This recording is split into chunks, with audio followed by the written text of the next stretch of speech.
Hello, friends, and welcome to Bite-Sized Barovia, or something. A spoiler-free player's guide to the Curse of Strahd campaign. My hope is that players can use this as reminders for what ought to be considered common knowledge in Barovia while avoiding any potential story spoilers. Please check in with your DM for anything specific that they may have changed, altered, or added for your specific retelling of the tale. But today, we're going to talk a little bit about Barovia Village. Barovia Village is likely one of the first civilized areas that you're going to visit on your campaign. Towards the eastern end of Barovia, Castle Ravenloft is built upon a 1,000-foot tower of stone overlooking a small dour village. It is very sad and very grim and very run-down little place. You'll come to Barovia Village. The people will mostly be gray and dull and just going about their business as though they're on autopilot, as all people do. They live a tough life in Barovia. There's nothing really all that exciting to get worked up about, so they just go through the motions. But there are a couple of things and a couple of places worth noticing. I think it's important to start with the Burgomaster. That's like a mayor in this setting, if you're unfamiliar with the term. The Burgomaster of Barovia Village is Indirovich Kolian.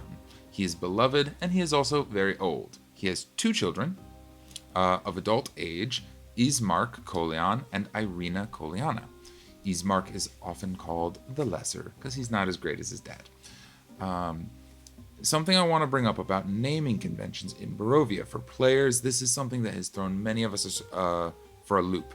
And that is that in Barovia, oftentimes surnames are gendered or behave a little inconsistently. So in the case of our beloved Burgomaster here, his last name is Kolian, and his son's last name is also Kolian. But the daughter, Irina, her last name is Koliana. Now, in many campaigns, they just use one last name for all of them, and that's that. In other campaigns, we may not even use last names, but as written in the book, this is how it's presented, and it can be a little bit confusing in your notes when one member of the family has one last name and others have another last name. It is still the same surname, it's just how it's being handled in Barovia. Barovia borrows on these naming conventions from a lot of Eastern European traditions, a lot of Germanic names get muddled in with Russian names, and it's really quite a mess, but it's an attempt to build its own sort of identity. So go with it, do the best you can, and hang in there. It's not that hard to keep track of once you kind of get used to it if you're aware of it going in. A couple of other interesting things to notice about Barovia Village. I think Bildrith's Mercantile is a place you're likely to want to visit if you get your hands on any coin. It's the only shop worth visiting, I think, in the town. Bildrith runs the shop and is, you're not likely to get a great deal with Bildrith, but, barter all you like. He has his nephew, Periwimple, a large simpleton, a friendly man, who makes sure that things, run according to order in the shop.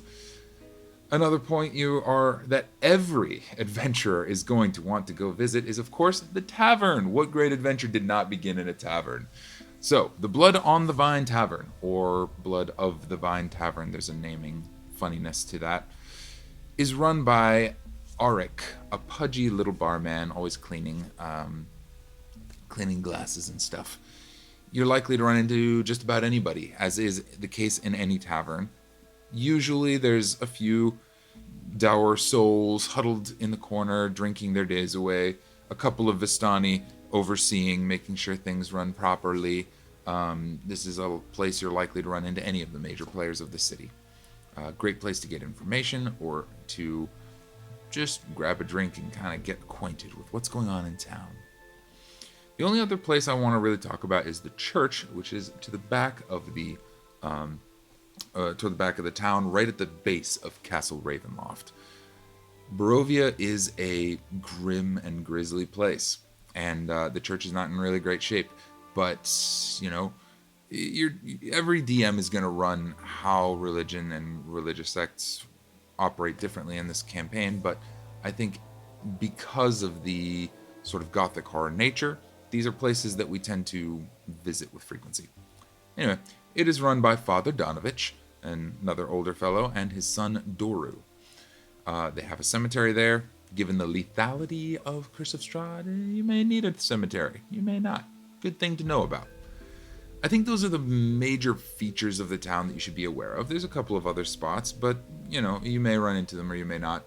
Walking through the streets of Barovia it's a sour affair, man. You're gonna hear mothers mourning the loss of their children. You're going to hear people working, toiling their days away. You'll see rats. You'll see buildings half collapsed in on each other. And, the rats are the least of your concerns, for far worse things creep through the shadows of Barovia Village. Last point of naming thing for us players to keep track of is that Barovia Village is named Barovia Village, but the entire land that we're playing in is Barovia. So there's Barovia, the whole land, and Barovia Village, the small tiny village off to the corner. This isn't like a capital or a main feature, but it is likely a place that you're going to visit. So don't get that mixed up either.